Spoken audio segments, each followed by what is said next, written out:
Hi, everyone. Welcome back to the Change Your Mind podcast, where we explore personal development, spirituality, and science. I'm your host, Chris Ashley. I'm incredibly excited for my guest today because she backs everything up with science. And if you've been listening to my show long enough, you know that I love that because we are living in this amazing time where science backs up personal development and spirituality. So I can't wait to pick her brain. First, a couple quick announcements. Head over to the links in the show notes. You're going to find ways to connect with my amazing guest, ways to connect with me, ways to sponsor the podcast. You'll find a link to my book, Change Your Mind to Change Your Reality. It was endorsed by Bob Doyle, Marcy Shimoff, Michael Beckwith, all three of whom were in the film The Secret.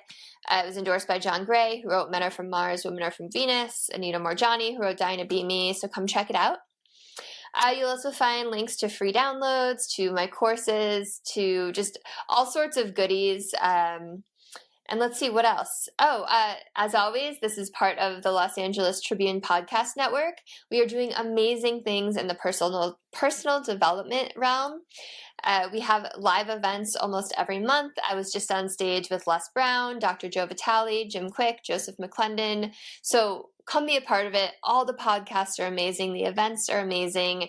They're hosted by this amazing woman named Mary, who was Tony Robbins' executive vice president of production for 18 years. So she's the real deal. We're changing the world. Come be a part of it. What if the one thing keeping you stuck is the way you think? Welcome to Change Your Mind with Chris Ashley, the podcast where science meets spirituality and mindset becomes your most powerful tool for transformation. I'm Chris Ashley, author of Change Your Mind to Change Your Reality, trainer, speaker, and lifelong seeker. For years, I battled trauma, depression, anger, chronic illness, low self-worth, and the weight of old stories. Until I discovered how to rewire my mind, reconnect with my divine nature, and consciously create a new reality from the inside out. This show is here to help you do the same.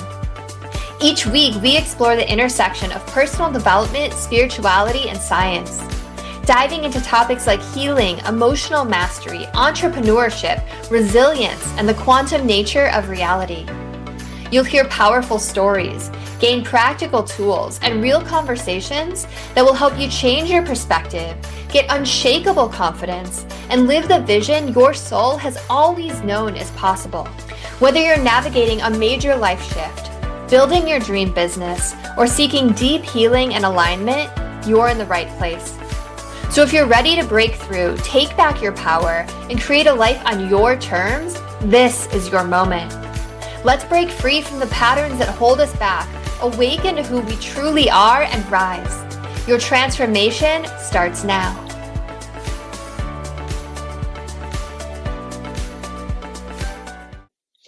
All right, with all that said, I have with me Ravinder Taylor, and I'm so excited you're here. So, Ravinder is president of Progressive Awareness Research, Inc., and the co-author of over 200 personal motivation audio programs and 2 books. For the past 30 plus years, Ravinder has been researching and analyzing how our minds work and what makes us who we are. Her interest in this area goes beyond academics, as her focus is always on how we can use this information for personal development. So welcome, Ravinder. I'm so happy you're here with me. Hi, Chris. Thank you so much for having me on. I look forward to a fun conversation.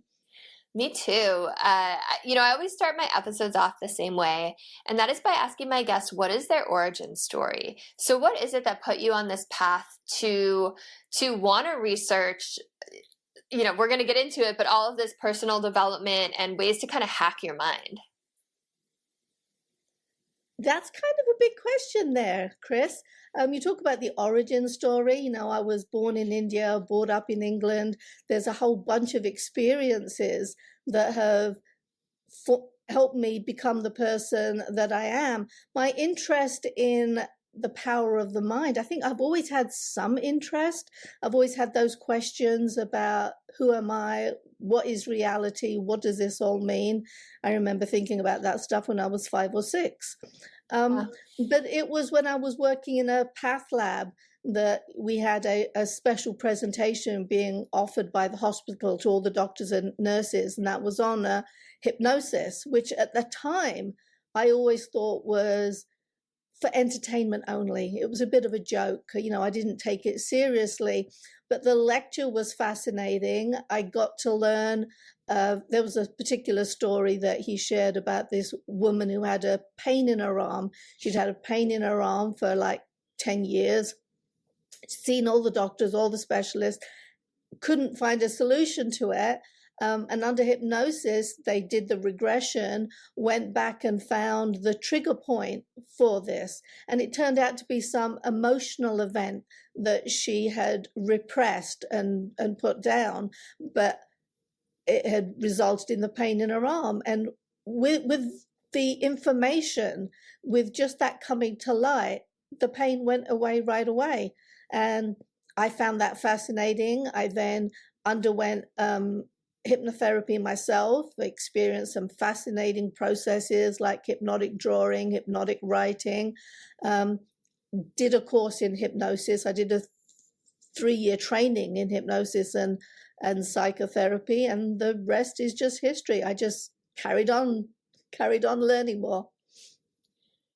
Amazing. That's it's so fascinating, the power of our mind and how emotions that we suppress or regress can actually turn into illness. Like it's pretty wild, actually. So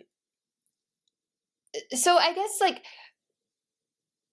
when we're talking about like rewiring the brain and starting to like find all of these repressed emotions, like where do we even start? How do we like is all illness from repressed emotions? Like how do we know we're repressing emotions? I wouldn't say all illness is due to repressed emotions, but when you have that mindset, when you're thinking through those avenues, then it opens up information to you, it opens up possibilities. So no, not all of it is created in the mind. Some of it most certainly is. We have this technique that we use around here for, you ask yourself, what am I benefiting from being sick? Now, that's a really hard question. And I want to say, Chris, we're very much into self-care, be gentle with yourself. It's not about guilt. It's not about shame. It's not about dumping stuff on other people or on yourself.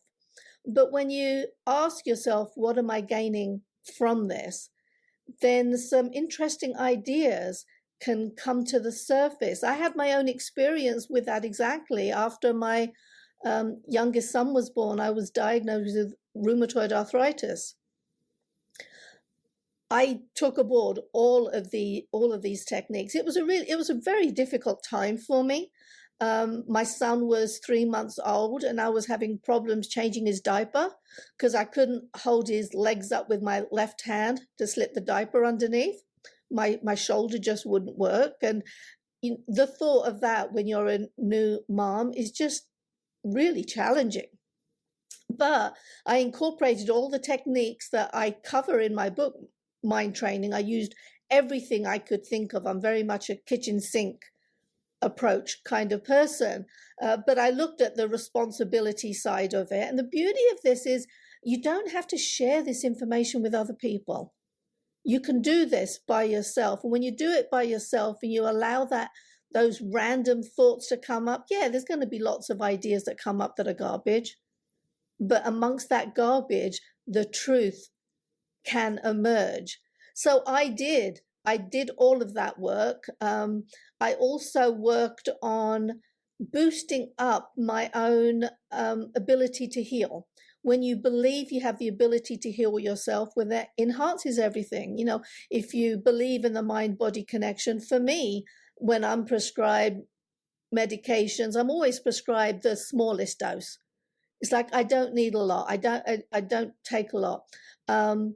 So we have some inner talk subliminal programs that work at programming your self-talk. It goes a whole lot deeper than positive affirmations, and we can talk about that later on if you wish to. But so for 15 months, I inundated my mind with affirmations, subliminal affirmations that said I could heal myself. I looked at all the underlying causes for why I may have triggered this in myself. And then I came across a supplement that supposedly was having good results. The supplement is freely available on Amazon now. It's, it's just like any other supplement. Other people aren't reporting that it cures rheumatoid arthritis. But I took this supplement twice a day for 2 weeks, and my RA basically cured itself. So there is lots of, I don't know if it's a supplement that did it, or for me, it just took taking the supplement that was the placebo that worked for me to tip me over the edge to heal myself. But I did. Yeah, I love that story. So can I ask a personal question? Like, what did you come up with that you were gaining from being sick, from being injured? In my instance, it wasn't what I was gaining. There was an element, just like the story I said at the beginning, this woman who had a pain in her arm. The subconscious works in interesting ways. So it can help you avoid pain. It wants to protect you from pain. And sometimes it will do that. Or, pain isn't just physical pain. It can be shame and guilt as well. And so it can do some of these things, like cause these random pains or cause illnesses just to remind you not to go down that avenue again. As I said, the subconscious mind works in weird ways. But for me, there was guilt because I'd always wanted a girl. My oldest is a boy. This pregnancy was totally different. You know how they often say if you carry the baby high, it means this, or if you carry it low, it means that, all of those things. And these two pregnancies were polar opposites. I was convinced it was a girl. I had a relationship with this girl in my mind. This girl was alive in my mind. I held her in my mind. And then my son was born. And the second, there was that split second when they said it was a boy. And then my love just exploded. This was my son. It was welcome, William. It was my baby. But in the back of my mind, I had this guilt about this daughter that I had that hadn't been born. And was I betraying her? Was I betraying my son even in thinking that? I was true mama bear. I loved my son. Absolutely. I would have killed anybody with my bare hands if they tried to hurt him. No question about it. But I did have this guilt about, the fact that I thought about this girl that wasn't born, or, was I betraying her? There was conflict. And that's often what happens when there's conflict. That's when we have problems. When there's subconscious conflict, that can often cause problems in our current lives. Yeah, thank you so much for being so vulnerable and sharing all of that. I mean, it totally makes sense, especially when you think about the fact that it was in your shoulder, and you that would affect how you could hold him, right? It literally translates to you're having trouble holding him. And it's just so incredible, the power of the mind. And I want to go back to what you were saying before, what do you get out of it? And someone might kind of scoff at that, but as someone who has a very sick mother, basically spent 15 years in bed because of trauma that both her and I went through. That's my story that I tell all the time. And I made the choice to heal, and she made the choice to stay sick. It's you can get out of things that you don't want to do, like school or work, right? You can get sympathy or pity from others. You can get money from the government in some cases. But the one that, and I'm reading because I literally write this in my book, and I love that you said it. It's you can get revenge or to be right by making someone else wrong. And it's people don't think about, and you're nodding because and when I first read that or heard that, that blew my mind, because it's so true in my mom's case, and it's so true in so many people's case, that it's almost like a I told you so, it's this victim mentality. And you're nodding, so I'd love for you to just talk about that for a moment. No, you're absolutely correct with everything that you say there. Our minds are really, really powerful. You know, we do have the ability to heal ourselves or hurt ourselves. We have the ability to be successful or to sabotage things. We have the ability to have good relationships or, you know, the ability to ruin them all. And it's all right there in our minds, in our subconscious mind. We have a whole lot of information. A great deal of science has been done, a great deal of research looking at the subconscious mind, and they've actually demonstrated that there's activity in your subconscious mind before you make a choice.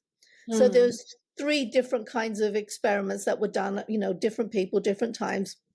Started in the 80s under Benjamin Libet, went on, I think, in 2013 with Itzhak Fried, but they were looking at the activity in the subconscious mind before you make a choice. And the type of experiments they did was, you know, are you going to choose to press the button with your right hand or your left hand? So there were very simple choices. And so you were aware when you made a choice, but a technician looking at the information could predict your choice up to 7 seconds ahead. Wow. So this information is coming from your subconscious mind. Your subconscious mind is a repository of all of your experiences, everything that you've learned, every shame, guilt, and we have a bias towards the negative side. Bad has a whole lot more power than good has. So those things are the things that are going to take long-term homes in our subconscious mind. And that is what feeds what we do. That's going to influence everything that we do. And it just goes forward. So a huge part of mind training is in reprogramming the subconscious mind, taking control of how it gets programmed. You know, you learn how the brain works, you learn how it takes in information, and then you can be a whole lot more observant of the world around you and the information that you are intaking without having any awareness of it at all. You just take conscious control over it. You could either be a puppet with somebody else pulling your strings, and that's, you know, that's not necessarily, you know, a bad guy trying to manipulate you, although there is a great deal of manipulation that goes on.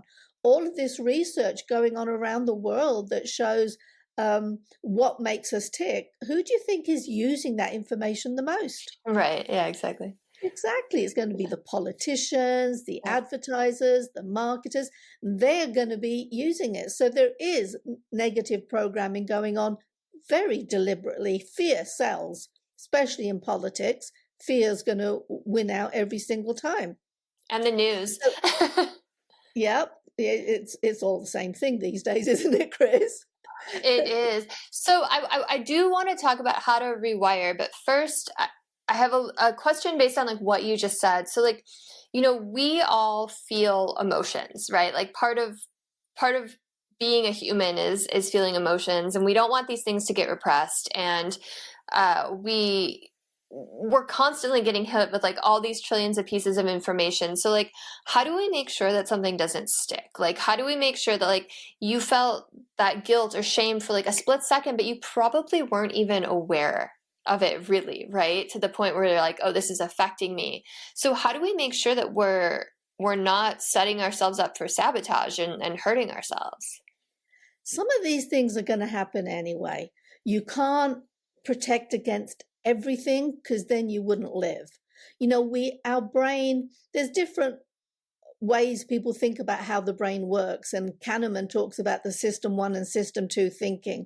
System 1 is going to be the instinctive way of thinking. You just respond. Your subconscious provides you the answers. You just respond right away. You don't think about, you know, all the advantages and disadvantages to everything. You just make your choices. System 2 thinking is where you think things through more clearly. So the best that we can do is to do more of the system 2 kind of thinking. So when it comes to manipulation by the news, the media, all of that kind of stuff, well, having a full grounding in some of the compliance principles.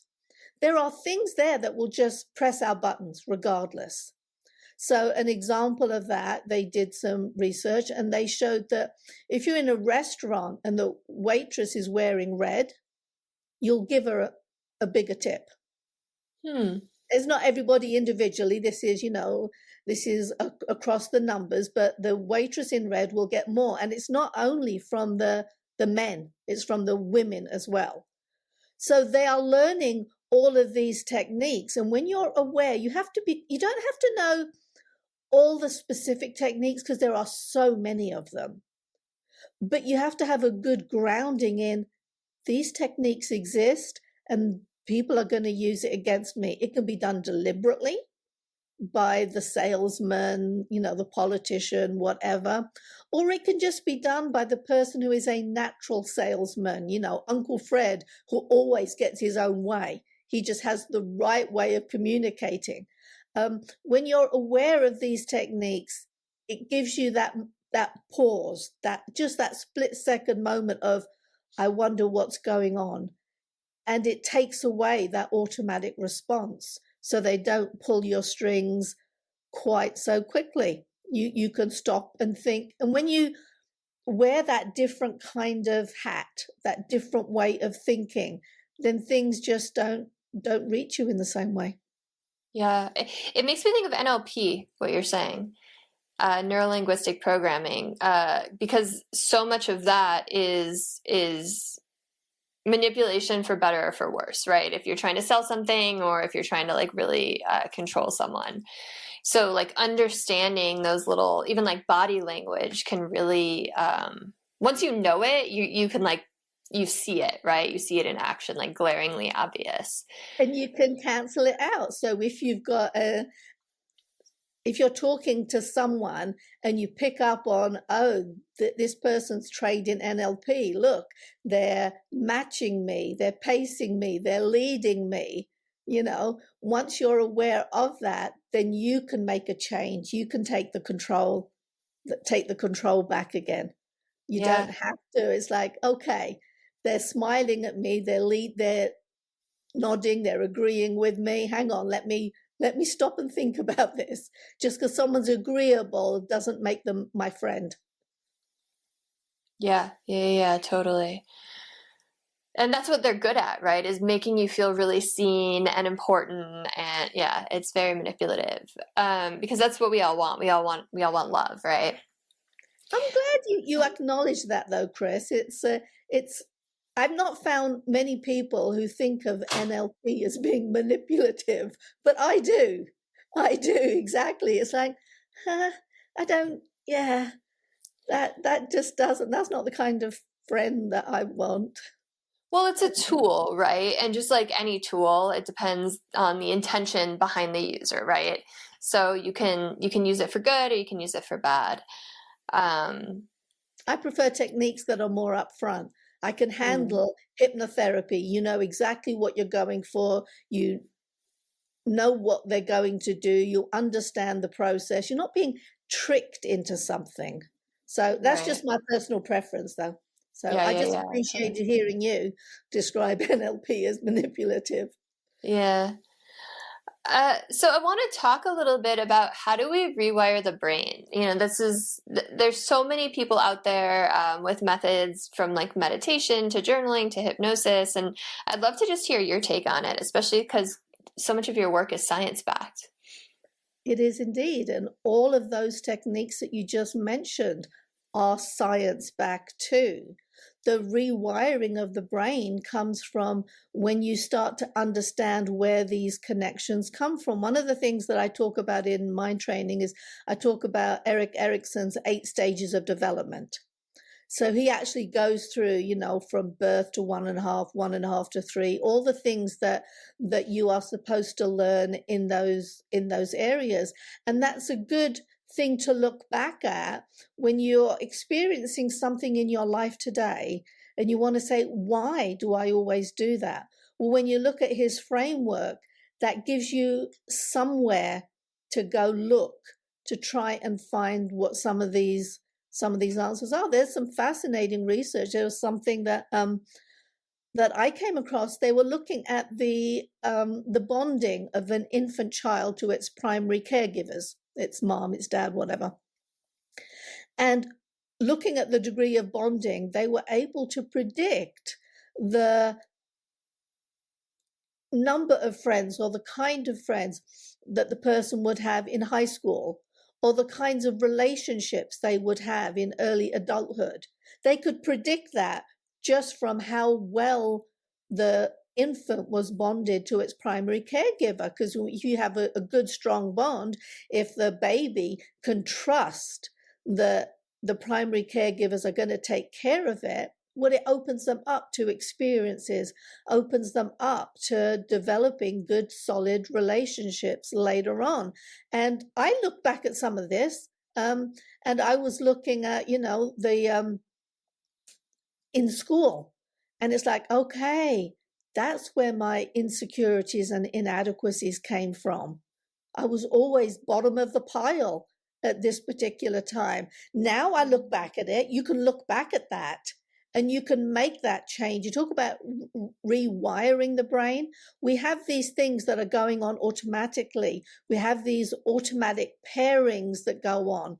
For me, I could look back at that period of time, look at the comments that some of the people made that made me feel so inferior. And I look at them now and it's like, well, that was dumb. I'm not inferior to them. We're all in the same boat here. There isn't any difference here. But bringing it down to, the types of goals that we can all have, maybe we want to lose weight or we want to change a habit or something. When it comes to that rewiring, you can look back and say, well, why do I always have that craving for a piece of cake after a really stressful day? Mm-hmm. This used to be, a personal one of mine. I like chocolate cake. I've always loved chocolate cake. Well, it's delicious. It is indeed. But then when you think back and you realize that as a child, maybe whenever you were upset, mom bought out chocolate cake for you or gave you a treat.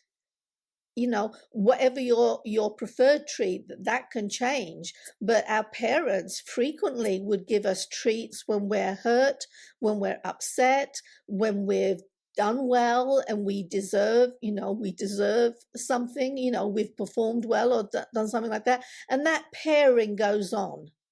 So when you're rewiring the brain, you want to change that pairing. And the first step comes in having an awareness of it. And so looking back at the different stages of development gives you somewhere to look. And then you can change the pairing going forward. You don't have to succumb to that when you realize that's where it came from. That's one of the beauties of this, Chris, is once you realize the source of a problem, it frequently just disappears by itself. That's what I was going to ask. Like, just does the knowledge of it and the awareness of it, does that do enough? Or do you kind of have to take it out and then like replace it with something? And just on the infant thing, I have a 13-month-old. So I'm like constantly, anytime anyone says anything about babies, I'm like thinking about it. Like when you're talking about a baby being bonded, is it like they're not being like left alone to cry it out kind of thing? Or, like how do we as parents like help our children develop good attachment and set them up for success and a happy life? That is not my area of professional expertise. All right, fair enough. I'm a mother. I have my children. I have those ideas. There are people that will believe in allowing a child to cry it out because they can learn to self-soothe. I didn't do that. I think the best thing, that the advice that I always give to new parents is follow your instincts. The fashions, the trends out there, you should do this, you shouldn't do that, they change so drastically. I mean, they can be huge. The important part, and when we're talking about the bonding between the baby and the primary caregivers, is, can the child trust that you're gonna be there? So no, if my son cried, I would go and pick him up, and I wouldn't only pick him up. That was one of the other things too. When you've got a small child, you're always told, well, you have to take care of yourself. If they're sleeping, you walk to sleep, and all of that. And with my oldest son, that created some tension for me, because then if my child woke up too soon, I wasn't fully rested. I wasn't, there could be that little bit of, I haven't had time to take care of myself. I did it totally different with my second son. If he woke up, I was joyous. I had joy in my heart that I got to hold him again. I got joy in my heart in being able to pick him up and for his tears to stop right away. So you're talking about bonding. I think that is a whole lot more important than following the other rules. You do what you feel is right. You're going to understand your child a whole lot better. You're going to understand your own needs a whole lot more. I was able to do that without feeling deprived. It was good. It was really good. I love that answer. And you framed it by saying that this isn't your professional expertise area, but like you're a mother, so yeah, it is, right? Like it's all of our professional expertise. And I agree with you totally. I have that feeling too, like when I get him in the middle of the night, and even if I'm like up for a couple hours in the middle of the night and I'm tired, it's like as soon as I go back to bed and lay down, I just feel like so much gratitude that I was able to like be there for him and like give him what he needed and make him feel safe and happy. It's a beautiful experience. Yeah. The advice I would give you, Chris, is just enjoy every second of it. They grow up too fast. And I'm sure you've heard that from lots of people. I heard it from lots of people. I wish I'd taken it to heart a whole lot more, because the whole process is magical. Every age is magical. They're all special. So, the sleepless nights, that's easy now. Yeah. It is magic. It's my favorite thing I've ever done. So let's go back to, rewiring your brain. I'd love for you to just talk a little bit about like neuroplasticity and how we can really change our habits and change our minds. Neuroplasticity really comes down to your ability to learn. When you're young, when you're small, it's easy. As you get older, certain habits get entrenched. They become the system one thinking that Kahneman's talking about. They just get paired off automatically, and so you stop thinking about it. So neuroplasticity as an adult, it's like working out, doing exercises. What you can do easily when you're young, well, you have to work harder at it when you're older, but that doesn't mean it's not possible. I've heard of people doing a marathon when they're 100, or they start bodybuilding in their 60s, and they achieve all of these things. You can do that, and you can do the same thing with your mind too. A really encouraging part, you want some really good incentive to open yourself up and do all of these things. It is the gratitude, it is the journaling, it is the mindfulness. It's about thinking. When you put all of these things into practice, there was a research study that I came across that I loved, because it brings so much hope. When you're older, one of the things that you start thinking about is dementia and Alzheimer's. That's the worst kind of dying in my mind. Is to go down that avenue. But this particular research study I was looking at, they were looking at nuns, and they looked at the journals that the nuns kept. And then after the nuns passed away, they did autopsies and looked at the brains. And what they found is the nuns who were the most positive, the most active, the most grateful, these kinds of attributes, their brains could be full of Alzheimer's plaque. But they never expressed themselves, because they were so engaged in life. They were so connected in life. So when we're talking about plasticity and rewiring the brain, you can stop and look at yourself now. There are some people who are naturally optimistic, and there are some people who are naturally pessimistic. There are so many advantages to being optimistic. They have looked at so much research. When you're optimistic, you will actually experience fewer stressful events. It's not that the world changes. The world doesn't change. You just don't succumb to the stress. It doesn't express itself as being stressful. When you're optimistic, your chances of dying from cancer, from infections, from everything just drops drastically. It is huge. When you're optimistic, you're going to have better relationships, better financial success. It goes across the board. So you can change that. So if you're a naturally pessimistic person and you want to change that wiring, well, start incorporating some mindfulness. Listen, pay attention to your thoughts and don't accept them automatically. If you've got something coming up and you are dreading it, and so that, that self-talk that goes around our minds all the time, that constant churning around for a pessimistic person is going to be very, very negative. Well, you can stop and say, what would happen if that worst possible scenario didn't happen? What would it look like if the worst possible didn't happen? That puts enough of a brake on it to be able to open up other possibilities. And then if you can take it a step further and start imagining what it would be like if the worst possible thing didn't happen, but in fact the best possible option came out of it. When you start imagining that, I'm not talking about the law of attraction, because, there are kernels of truth in there, but lots of people take that way too far.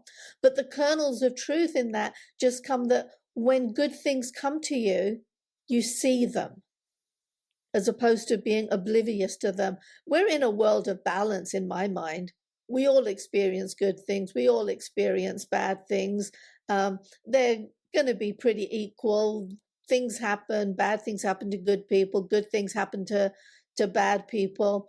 But if you can find that place of balance for yourself so that you're not buried in the negative and the pessimistic kinds of attitudes, you can rewire those responses.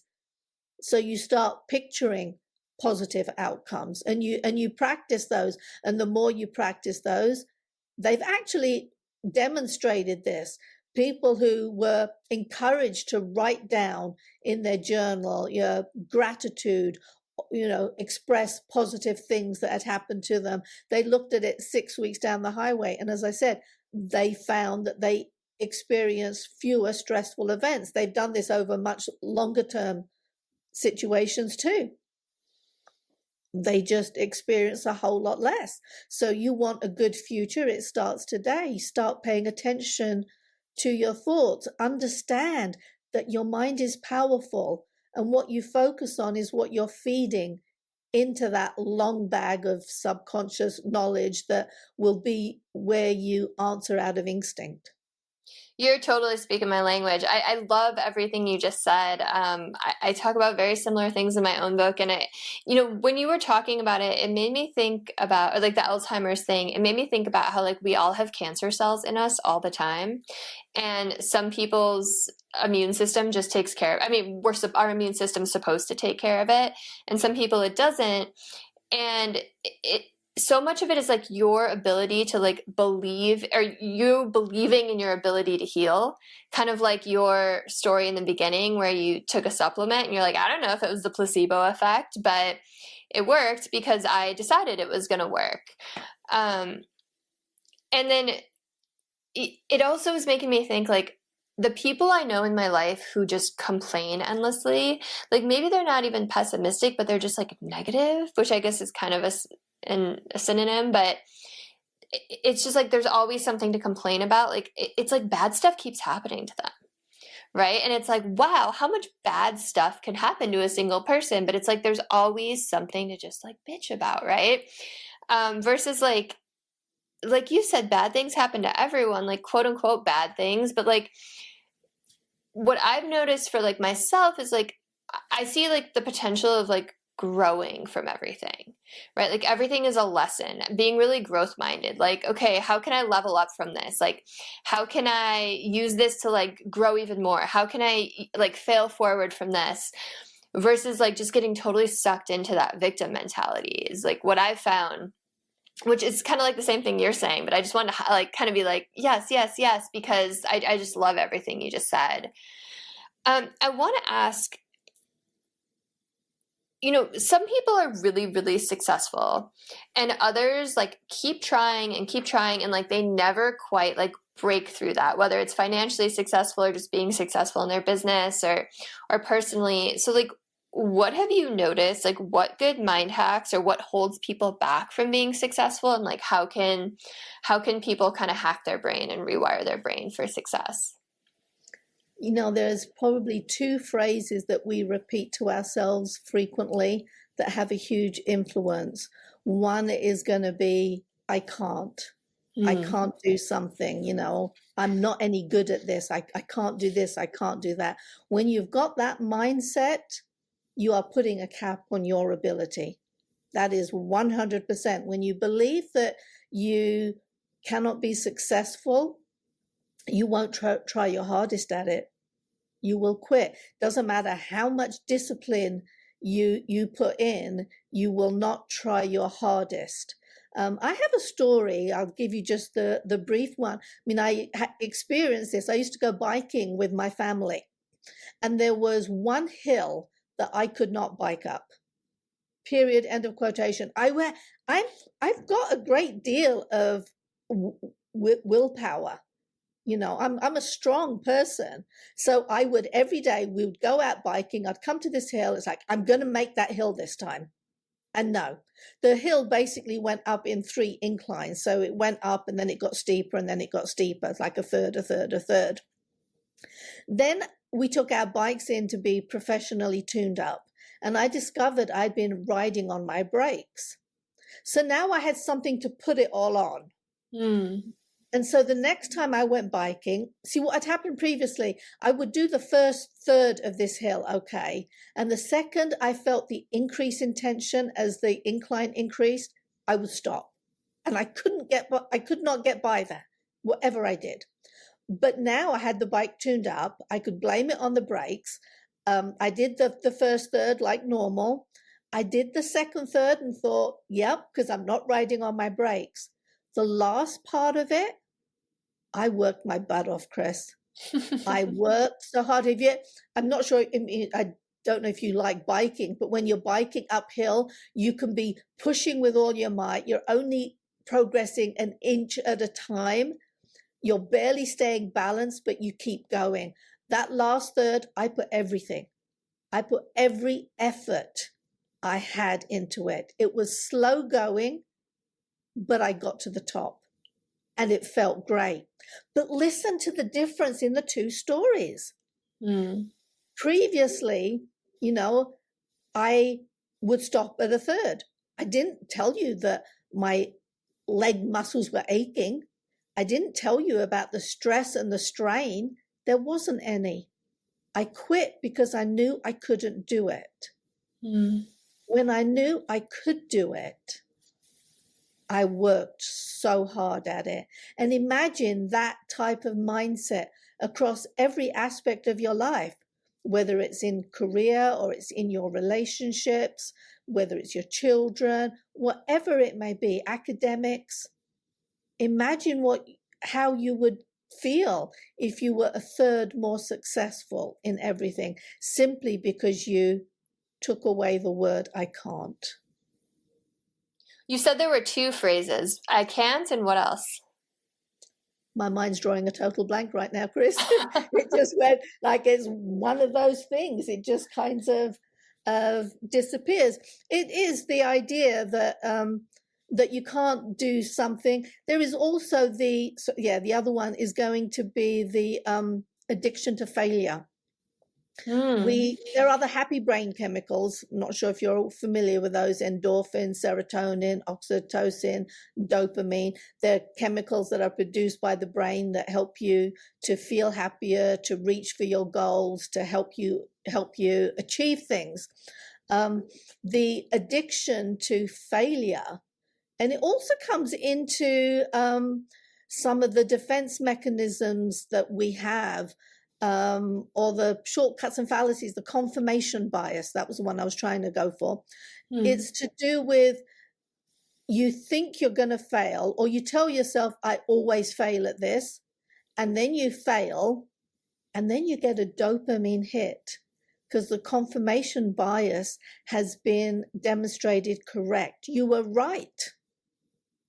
You were right. You expected to fail, and you were correct because you failed. So you get a dopamine hit from that. That is part of the addiction to failure cycle.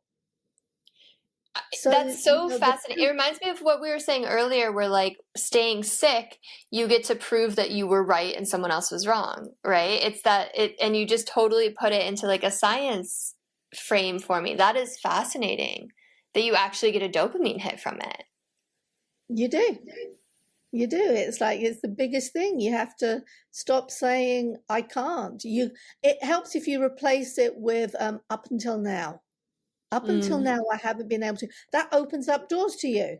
So back to the treatment that, what I did with the RA was the supplement I took just a placebo, or had I opened up the avenues in order to allow it to work? Had I stopped blocking myself from healing myself?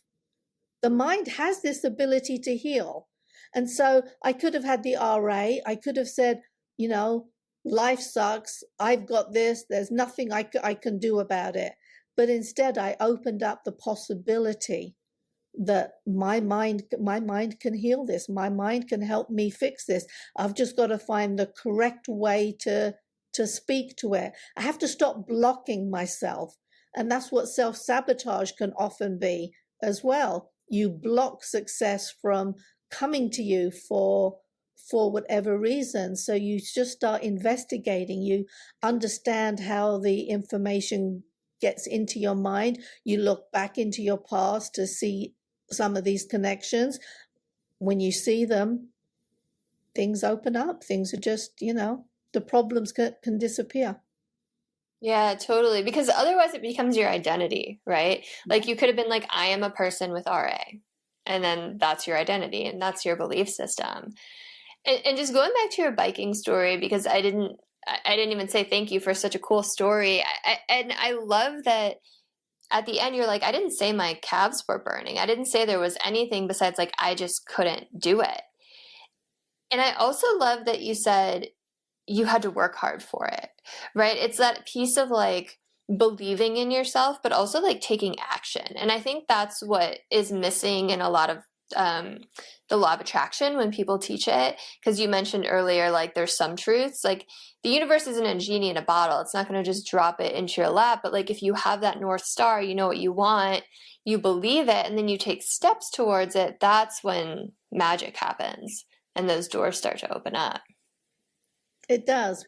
That is when the magic happens, when you believe that you deserve. You stop blocking the stuff from coming. It's not that you're attracting it like a magnet.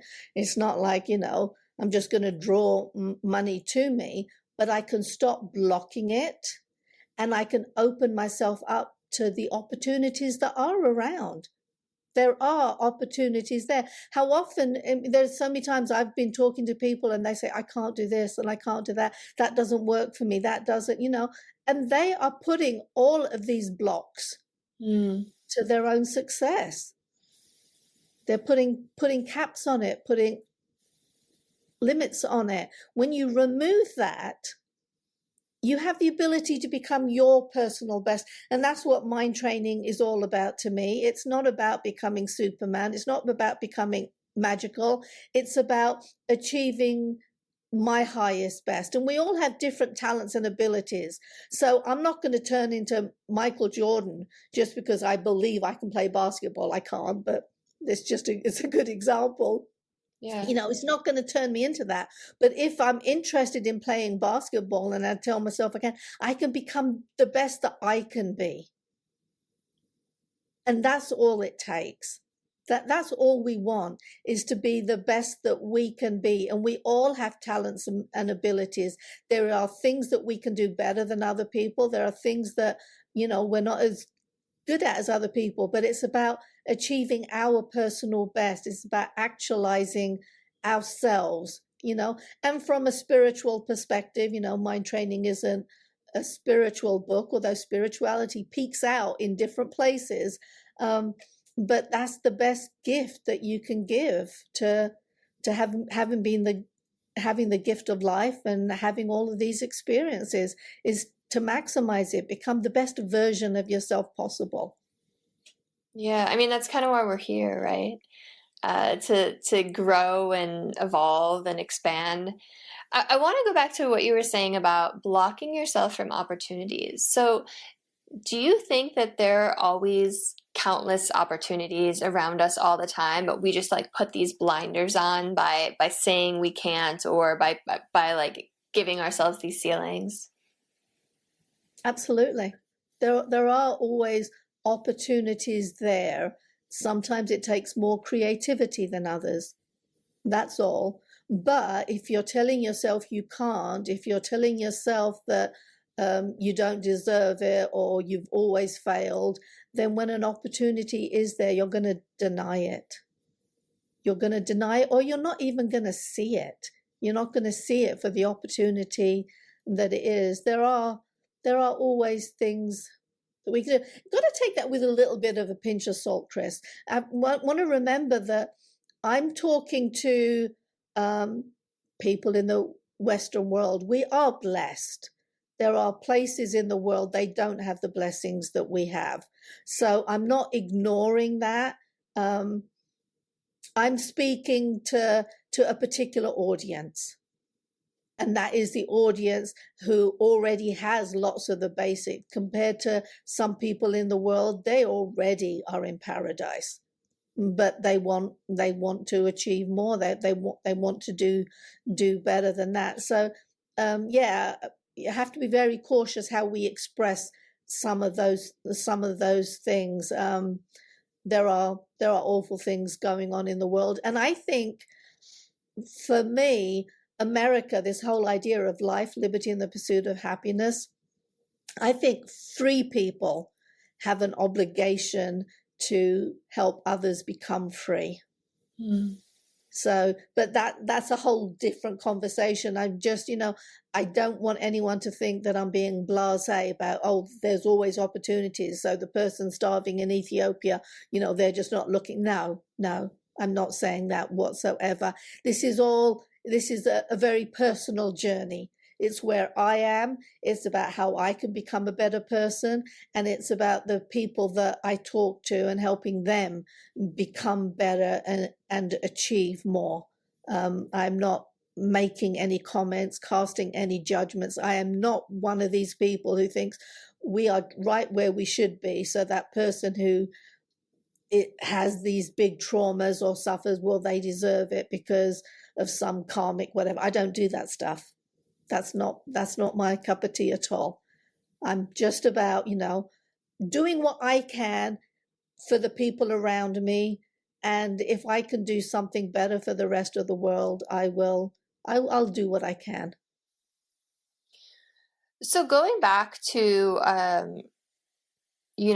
career opportunities or this pursuit of success, if someone is finding themselves constantly blocked, but they're like, I'm a positive person, I'm visualizing all these things, like what's the next step? Do they try to think back using that framework you were talking about, if there's some trapped emotion, or like how does someone listening navigate that? They're like, okay, I every time I try to build a business, it fails, or every time I try to, and apart from like redoing their language, obviously, I'm just trying to like give you the example, like what's someone's first step to try to uncover the root of everything. Does that make sense?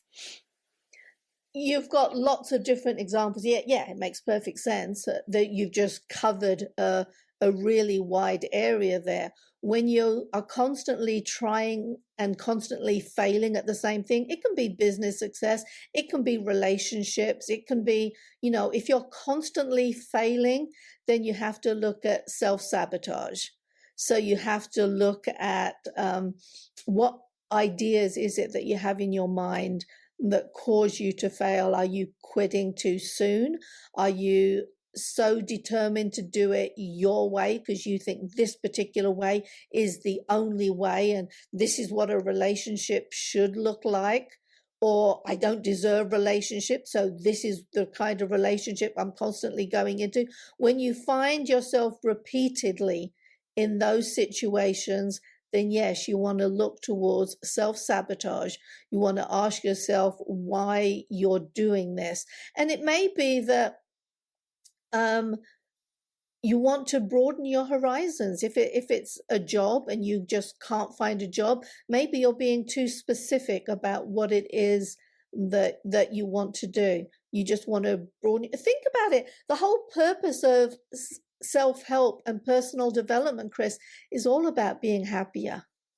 And there's not only one path to being happy. It's not only I need a job in this career, in this. I actually had someone come to us once. They were they had decided they wanted to change job, and they were very proud of the fact that they had a list of all the things that they wanted, and they had a long list.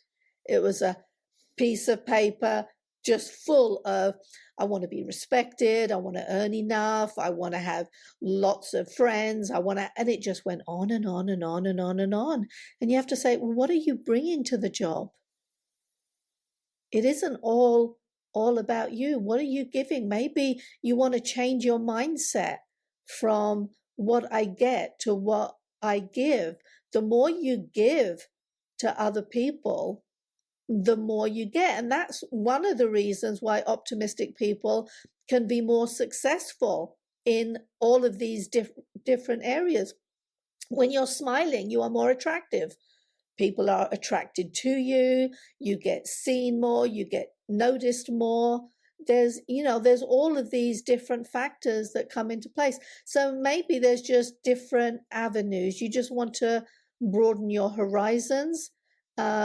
And also think about why you constantly repeat the same mistakes again. So what is it that you're doing? When you take self-responsibility, now again, this is for our specific audience. When you take self-responsibility and you say, why am I doing this to myself? It opens up doors of possibilities. It opens up places.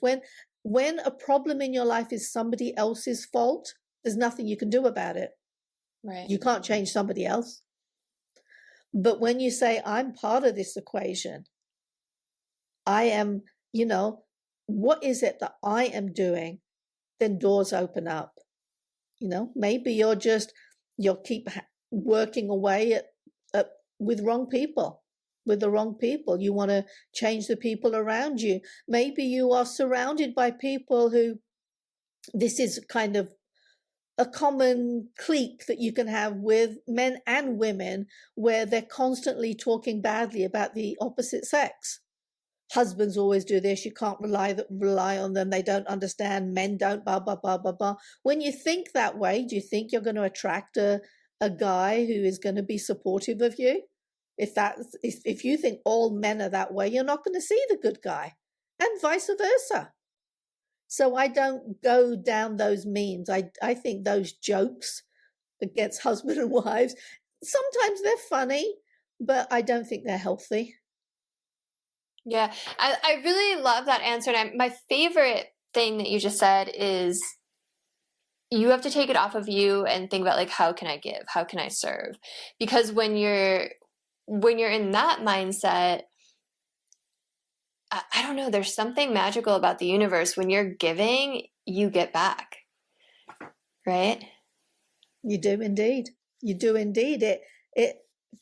everything feels richer. Everything is more peaceful when you focus on how you can help other people. And we can help other people all the time, even if it's just holding a door open for somebody or smiling at someone.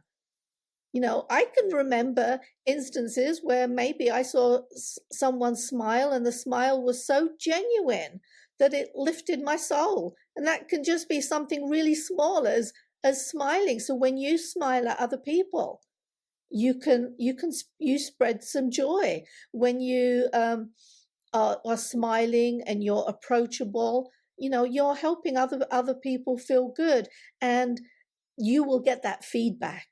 You will get that feedback from them as well, and that helps you feel good. Amazing. Well, thank you so much. I appreciate everything you shared. I know there's probably so much more we could get into. An hour flew by. And I'm sure people listening want to know where they can find you online, how they can connect with you, where they can get your book. So if you want to just take a moment and share all your stuff. Yeah, thanks, Chris. The book is Mind Training, The Science of Self-Empowerment. You can buy that anywhere books are sold. If your bookstore doesn't have it, they can order it. You can get it online, Amazon, Barnes, all the big bookstores in the UK, wherever. You can find more about me just by going to my website. That is ravindertaylor.com.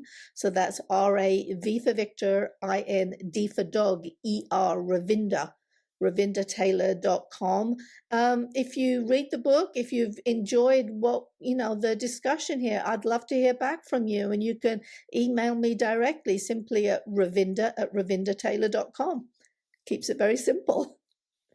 Awesome. And all of that's going to be in the show notes too. So if you're driving right now, don't try and write it down. You can always come back. Thank you again so much. It's been such a pleasure to just hear your insights, and I just appreciate the work you're doing in the world. If you're listening, like, comment, share, subscribe, send this to someone you think could benefit from it. And yeah, let's all help lift humanity up. Thank you all so much. Have a beautiful rest of your day.